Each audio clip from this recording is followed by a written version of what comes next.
No i wielkim odkryciem, no nie odkryciem, bo ja już wiedziałem, kim jest Witold Sobociński, dlatego że widziałem, oni mi pokazali na tajnej projekcji Ręce do góry. Więc ja zobaczyłem, że nagle pojawił się w naszej kinematografii wielka niespodzianka, wielki talent, bo ja się zachwyciłem filmem Skolimowskiego, ale praca Sobocińskiego w tym filmie zasługiwała na nadzwyczajną uwagę. No, ponieważ robiliśmy film kolorowy, a już się pojawiła inny świat, już się pojawiła francuska nowa fala, już, że tak powiem, minęły tamte oczarowania filmem neorealizmu włoskiego, amerykańskim filmem akcji, pod wpływem którego robiliśmy film Popiół i Diament. Tam to wszystko już zminęło i nagle pojawił się inny świat, właśnie świat sfotografowany w takim chwili, w tym momencie. I takim filmem stał się film Wszystko na sprzedaż, zresztą tytuł był mój. Wszystko na sprzedaż, potem się wyśmiewano, właśnie przeciwnicy tego filmu użyli tego tytułu przeciwko temu filmowi. To wszystko, filmowcy, wszystko na sprzedaż, wszystko sprzedadzą. No ale taka jest prawda, taki jest nasz zawód. W związku z tym aktorzy nagle poczuli się wolni, opowiadali o sobie,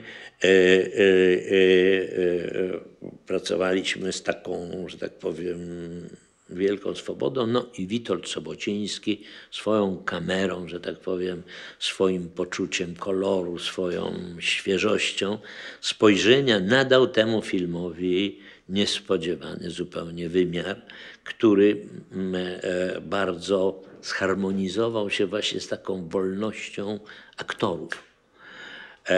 I oczywiście, że potem myślałem, że trzeba było zrobić film wyraźniej o Cybulskim. Wyraźniej dać do zrozumienia, że to jest on. Nie uciekać od tego.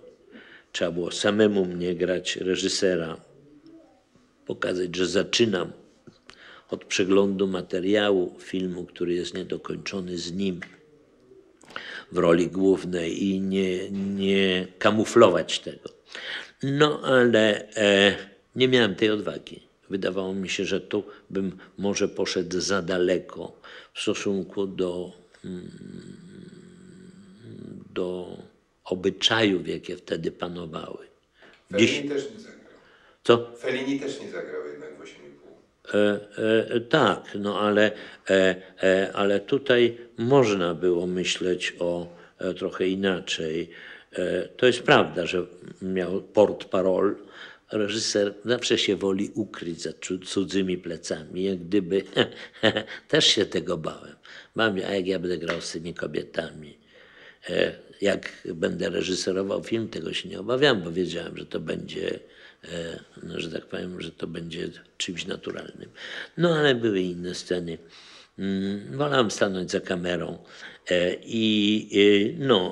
ale nie mam pewności. No, czasem mi się wydaje, że tak byłby to film wyrazistszy. W każdym bądź razie nagle znalazłem się w jakimś świecie prawdziwego kina.